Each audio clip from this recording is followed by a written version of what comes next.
In this question, they are saying arrange the following speeds in an increasing order.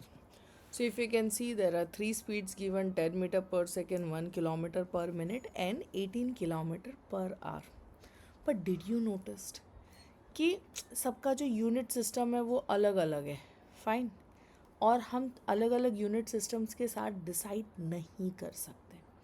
So what you'll be doing, हम इसको सब जितने भी speeds तुमको given है उसको सब एक यूनिट सिस्टम में लेके आएंगे. फाइन.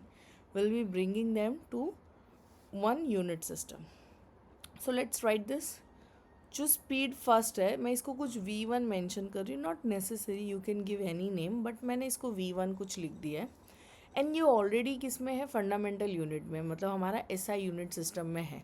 तो मैं इसको चेंज नहीं करूँगी. I will put it as it is. It will be 10 metre per second. Fine. So first वाला हमने लिख दिया. व्हाट अबाउट V2, जो स्पीड 2 हमको गिवन है, उसका क्या सीन है? तो ये गिवन है 1 किलोमीटर पर minute. So the question arises, ये कितना मीटर पर सेकेंड में कन्वर्ट करता है? If you remember the last one, ठीक है, हमने लास्ट वाले में कुछ किया था. How much was what was the value? Kilometre पर मिनट के केस में हमने क्या किया था? सिंपली किलो की जगह पे कितना आ गया? 1000 आ गया. Metre as it is.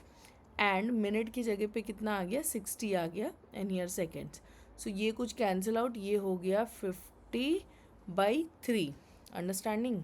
सो अगर तुमको किलोमीटर पर मिनट से मीटर पर सेकेंड करना है, तो whatever that number is there, इसको हम किससे मल्टीप्लाई करेंगे? Will be multiplying by what? 50/3. So I hope you know that कि 50/3 कुछ बचेगा. अब इसको further, so you got that 50/3. now moving further, if you see, तो you can like divide it. यहाँ पे हम इसको क्या कर सकते हैं? डिवाइड कर सकते हैं. you can bring it to the decimal, because again fraction में it would be difficult for you to get the answer. so जब मैं इसको डिवाइड कर रही हूँ तो आई एम गेटिंग 16.666666, जिसको मैं राउंड ऑफ करके कितना लिख रही हूँ? 16.67 मीटर पर सेकेंड. अंडरस्टैंडिंग? तो ये मुझे किसकी वैल्यू मिली है? ये मुझे जो सेकेंड वाला है V2 है उसकी वैल्यू मिली है. Same thing we will be doing with V3. Same thing in the sense, you will be not multiplying with the same value. जो भी उसकी यूनिट सिस्टम है उसके अकॉर्डिंगली ही तुम मल्टीप्लाई करोगे. Fine. So it is kilometre per hour. 18 is a constant number. Keep it as it is. Kilometre per hour को metre per second में convert करना है. तो what I have here? 5/18. I hope you know that कि 1 kilometre per hour is equals to 5/18 metre per second. Understood? So now whatever the possible cancellation ये कर लो. How much is left? 5 is left, right? तो यहाँ पे मेरे पास कितना बचा? 5 बचा. And then we have metre per second. So they have asked you to arrange in that increasing order, right? They have asked you, they have specified you. तो यहाँ पे तुम मेंशन करो कि भाई increasing order of speeds are. Fine. So now you know that कि 18 kilometre per our का मतलब होता है 5 मीटर पर सेकेंड.